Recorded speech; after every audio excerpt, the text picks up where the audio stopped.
நண்பர்களே வேற ஒன்றும் இல்லை, என்னடாச்சுன்னா ஒரு திரு விஜய் அவர்கள் வந்து தாவேகா சார்பாக 2 தொகுதியில் வந்து போட்டிட்டு இருந்தாரு. வந்து பெரம்பூர் தொகுதி, இன்னொரு திருச்சி கிழக்கு தொகுதி. இந்த 2 தொகுதியில் வந்து 2லையுமே வந்து வெற்றி பெற்றதுனால பெரம்பூர் தொகுதியில் வந்து எம்எல்ஏவா கண்டினியூ பண்ற மாதிரியும், திருச்சி கிழக்க வந்து ராஜினாமா செய்யற மாதிரியும், அங்கிட்டு வேண்டாம் இங்கிட்டு போவோம். அதாவது ஒரு கேண்டிடேட் வந்து மேக்சிமம் 2 இடத்துல வந்து நிக்கலாம். அதுல வந்து 2லையுமே ஜெயிச்சிட்டாங்க அப்படின்னா ஏதோ ஒரு தொகுதியை வந்து ராஜினாமா செய்யணும் அப்படிங்கிறது வந்து நடைமுறை. அதுபடி வந்து திருச்சி கிழக்கு தொகுதியில் வந்து மறுதேர்தல் வரப்போகுது. அந்த மறு தேர்தலில் வந்து தாவேகா சார்பாக யார் நிற்க போறாங்க அப்படிங்கிற ஒரு கொஸ்டின் இருக்கு. அது மட்டும் இல்லாம நடிகர் திரு ராகவா லாரன்ஸ் அவர்கள் வந்து திருச்சி கிழக்கு தொகுதியில் நிற்கிறாரு அப்படிங்கிற மாதிரி வந்து ஒரு பேச்சு அடிபடவுமே.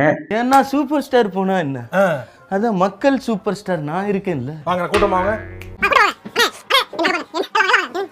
எனக்கு கட்டியை தூக்கிட்டு வருவேன் எல்லாம் கட்ட. இந்த அணில்கள்லாம் என்ன பண்ண ஆரம்பிச்சிட்டாங்கன்னா வந்து அவர் திமுகவுக்கு சப்போர்ட் பண்றவரு, அதனால தாவேகாவை எதிர்த்து அவர் நிற்க போறாரு அப்படின்னு சொல்லி ஒரு பரப்புரையை பரப்பி ஒரு உருட்டி அதுக்கு எதிராக அவங்களே என்ன பண்றாங்கன்னா, உனக்கு திருமலை படத்துல வந்து அண்ணன் சான்ஸ் கொடுக்கலன்னா நீ நேரம் வந்து யாருன்னு அந்த உலகத்துக்கு தெரிஞ்சிருக்குமா, வாழ்க்கை கொடுத்த எங்க அண்ணனையே வந்து எதிர்த்து நிற்கிறியா அப்படிங்கிற மாதிரி போஸ்ட் எல்லாம் போட்டு ஒரே காபரா பண்ணிட்டு இருந்தாங்க.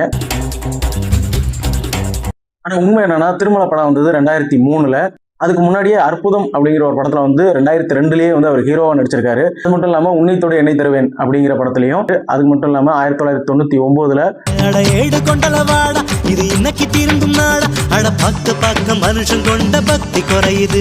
இந்த பாட்டுல வந்து நடிச்சிருக்காரு. இது 2லையுமே வந்து அஜித் குமார் வாய்ப்பு கொடுத்திருக்காரு. அப்படிங்கிற பட்சத்துல இந்த அணில்கள்லாம் வந்து இப்படி உருட்டிட்டு இருந்தாங்க.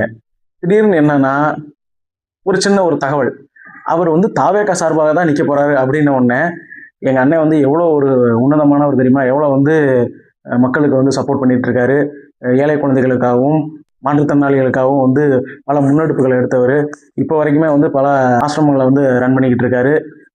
அப்படிப்பட்ட ஒருத்தரை வந்து அந்த இடத்துல விஜயண்ணா இருந்த இடத்துல நிற்க வைக்கிறது அப்படிங்கிறது எங்களுக்கு பெருமை அப்படின்னு சொல்லிட்டு இப்படி ஒரு உருட்டுறாங்க. இது போதாது அப்படின்னு விஜயண்ணா தொகுதி அப்படிங்கிறதுனால வந்து விஜயண்ணா நின்ன இடத்துல இன்னொருத்தர் நிற்கிறாரு அப்படின்னா அவர் வந்து விஜயண்ணா மாதிரியே இருக்கணும் இல்லையா. அதுக்காக நான் என்ன சொல்றேன்னா, பர்சனலாக ஒரு சஜஷன் கொடுக்குறேன். விஜயண்ணாவே ஒரு மாதிரி தான் பண்றாரு, அவரை மாதிரியே எதுக்கு, அவரோட ஒரிஜினல்னு ஒன்று இருக்கும் இல்லையா, அவர் தான் சஞ்சீவ். காலேஜ் டேஸ்ல கல்ச்சுரல்ஸ்ல நான் தான் உனக்கு டான்ஸ் சொல்லி கொடுப்பேன், நான் தான் லீட் ஆடுவேன் இங்க ஆடுவேன் பக்கத்துல. அதாவது விஜயோட ஃப்ரெண்டு அவரை மாதிரி தான் விஜய் பண்ணிக்கிட்டு இருக்காரு. ஏன்னா வந்து 2 தொகுதியிலையுமே விஜயா நின்ன மாதிரி இருக்கும், 2லையுமே வந்து அங்கேயும் அவர் பெர்ஃபார்ம் பண்ணுவாரு, இங்கேயும் இதே மாதிரியே வந்து வணக்கங்கண்ணா அப்படின்னுவாரு. ஸோ இதெல்லாம் கேட்கும்போது வந்து உங்களுக்கு ஒரு